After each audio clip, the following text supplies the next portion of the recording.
살다 보면 누군가 여러분을 이용하려 들거나 상대방이 여러분을 무시하고 있다는 느낌을 받게 되는 경우가 종종 있습니다. 이런 사람들을 만나면 어떻게 대처해야 좋을지 난감할 때가 있으실 겁니다.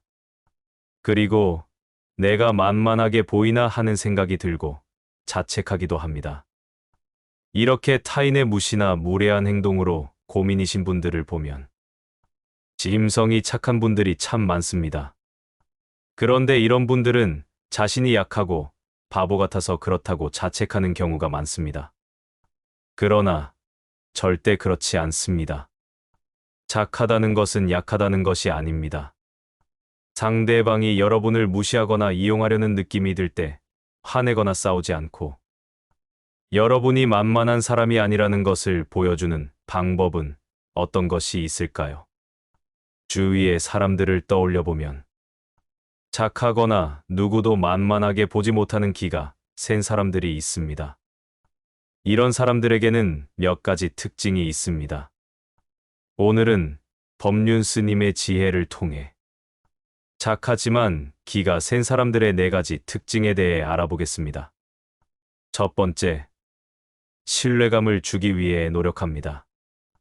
어떤 것을 하겠다고 말해놓고 실천하지 않는 사람의 말은 아무도 귀담아 들으려고 하지 않습니다. 또한 사소한 약속이라도 쉽게 여기는 사람과는 누구도 중요한 일을 같이 하려 하지 않습니다.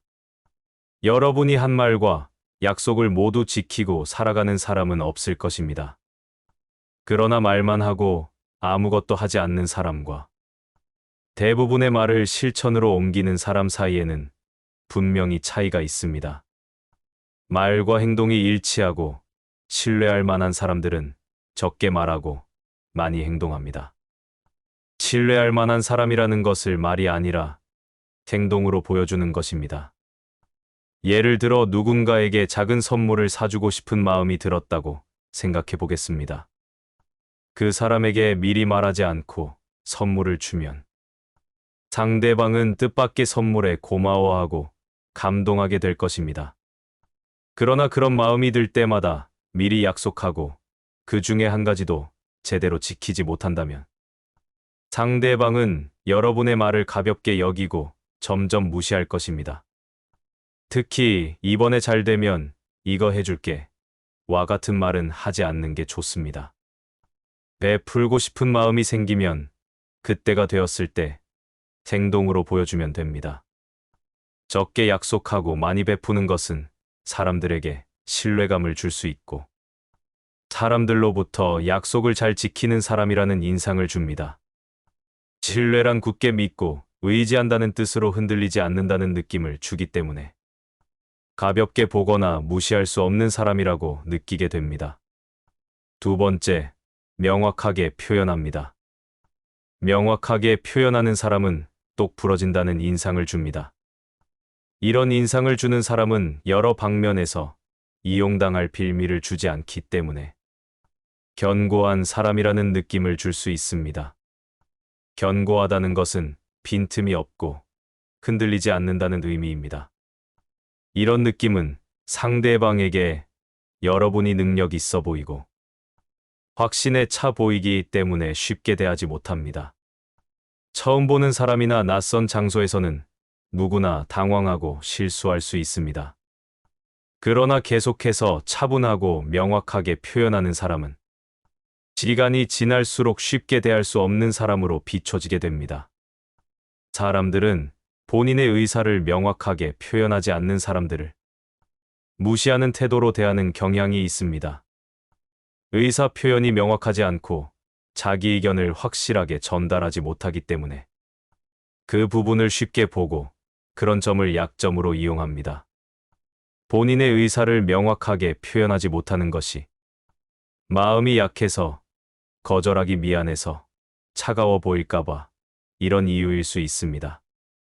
하지만 상황을 객관적으로 보지 않고 개인의 감정으로 해석하면 자칫 공과 사를 구분하지 못하는 경우가 벌어질 수 있습니다. 공적인 것은 공적으로 해석하고 정확하게 처리해야 서로에게 좋습니다. 누군가에게 좋은 것과 싫은 것에 대해 왜라는 질문을 받았을 때 그냥 이라고 대답하는 사람들이 있습니다. 사람들은 보통 생각해 본 적이 없거나 귀찮아서 이런 식의 대답을 할 수 있습니다. 그런데 주장할 만한 근거가 떠오르지 않거나 자기도 이유를 몰라서 그런 경우가 많습니다. 이런 경우 다른 사람에게 자기 주장이 없고 주관이 약하다는 인상을 줍니다. 그렇기 때문에 중요한 결정을 할 때 의견을 무시하는 경우가 생기기도 합니다. 본인의 주관도 없고 우유부단한 사람의 의견은 무시해도 된다고 생각하기 때문입니다. 그래서 이런 질문을 받았을 때 그냥 이라는 표현을 하기보다 가능하면 명확하게 이유를 설명하고 여러분의 의견을 말하세요. 그러면 상대방에게 자기 주장이 명확하고 여러분이 주장하는 것에 당당하다는 의미로 받아들여집니다. 명확한 표현은 부탁을 거절할 때도 얼버무리며 넘어가려고 하는 것보다 상대방에게 더 타당성 있게 들립니다. 난처한 상황이나 부탁을 받았을 때 명확하게 자기 의견을 말하고 상대방의 기분이 상하지 않게 정중한 태도로 거절한다면 상대방도 기분이 상하지 않고 여러분도 하기 싫은 부탁을 억지로 하지 않을 수 있습니다. 세 번째, 선 넘는 행동을 용납하지 않습니다. 무례하거나 선을 넘는 행동에 아무런 반응을 하지 않는다면 지금 당장은 편할지 모릅니다. 하지만 다음에는 더 무례한 행동을 당할 수 있습니다. 사소한 농담이나 장난이라고 생각해서 반응하지 않고 넘어갈 수 있습니다. 속 좁은 사람처럼 보이기 싫어 웃으며 받아주는 경우도 있습니다. 이런 말이나 행동을 한 사람이 뒤에는 농담이었으니 오해하지 말아달라며 사과하는 경우도 있겠지만 대부분은 더 심한 말과 행동으로 다시 무례를 범하는 경우가 대부분입니다. 이런 경우는 여러분의 반응을 살피고 다음 단계로 넘어간 것이라고 볼 수 있습니다. 그들에게 여러분은 이렇게 대해도 되는 사람으로 인식이 박힌 것입니다. 웃으면서 넘어가거나 대충 얼버무리는 태도로 대하면 상대방은 여러분이 약한 사람이라고 생각하게 됩니다. 그때부터 상대방은 여러분에게 조심스러워야 할 필요성을 못 느끼고 편하게 대해도 된다고 판단합니다. 무례한 행동을 해도 본인에게 아무런 해가 없다는 심리가 작용하기 때문입니다. 여러분이 상대방의 선 넘는 행동을 대충 넘기거나 한두 번씩 용납하게 되면 상대방은 여러분을 착한 사람, 약한 사람, 막대해도 되는 사람, 무시해도 되는 사람으로 생각할 수 있습니다. 상대방의 행동이 단순한 농담이나 장난이 아닌 것 같다고 느껴진다면 사소한 말장난도 용납하지 않는 태도를 취할 필요가 있습니다. 아무리 농담이나 장난이라 하더라도 여러분의 기분이 좋지 않다면 그것은 더 이상 가벼운 농담이나 장난이 아닌 것입니다.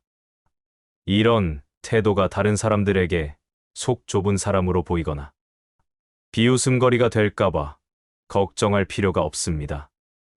웃지 않고 무표정한 눈빛으로 상대방을 쳐다보는 것만으로도 그런 행동을 쉽게 용납하지 않는 사람이라는 인상을 줄 수 있습니다. 네 번째, 쉽게 흥분하지 않습니다. 매사에 쉽게 흥분하지 않는 사람들은 다른 사람들에게 차분하고 안정적이라는 인상을 줍니다. 별거 아닌 일에도 쉽게 흥분하고 따지는 사람들을 보면 어떤 생각이 드시나요? 아마도 부정적이고 까탈스럽다는 인상을 받을 것입니다. 다른 사람들을 함부로 대하고 무례한 행동을 일삼는 사람이 타인에게는 친절과 존중을 바란다면 모순적이라는 생각이 들 것입니다. 내가 존중받고 싶다면 상대방을 먼저 존중할 줄 알아야 합니다. 상대방을 존중함에 있어 비굴하지 않고 쉽게 흥분하지 않으며 정중하고 명확하게 말하는 사람은 누구도 만만하게 생각할 수 있습니다. 만만하게 보이지 않기 위해 가장 중요한 것은 자신의 감정을 스스로 통제하는 것이라고 정리할 수 있습니다. 옛날에 부처님께서 설법을 하시던 중 어떤 이가 씩씩다며 달려와 부처님의 얼굴에 침을 뱉는 일이 있었습니다. 그러나 부처님은 자신의 얼굴에 침을 뱉은 사람의 눈을 보며 더 이상 할 일이 남았는가? 이게 전부인가? 라고 물으셨습니다.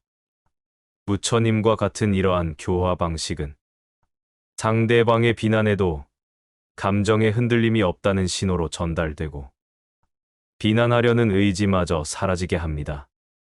상대방의 비난에 감정적으로 대응하는 것은 그 사람의 감정에 내 감정이 휘둘리는 것입니다. 우리가 부처님과 같이 모든 비난과 욕설을 받아들이며 차분하게 대할 수는 없습니다.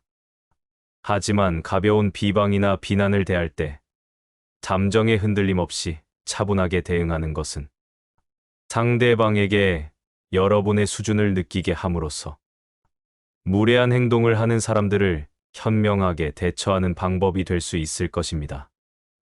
마지막으로 착하지만 기가 센 사람들의 4가지 특징에 대해 정리하고 오늘의 이야기를 마치도록 하겠습니다. 첫 번째, 신뢰감을 주기 위해 노력합니다. 두 번째, 명확하게 표현합니다. 세 번째, 선 넘는 행동을 용납하지 않습니다. 네 번째, 쉽게 흥분하지 않습니다. 인생이라는 멋진 소설을 써나가는 여러분의 하루를 오늘도 응원합니다. 여러분의 하루가 행복으로 가득하길 바라겠습니다. 감사합니다.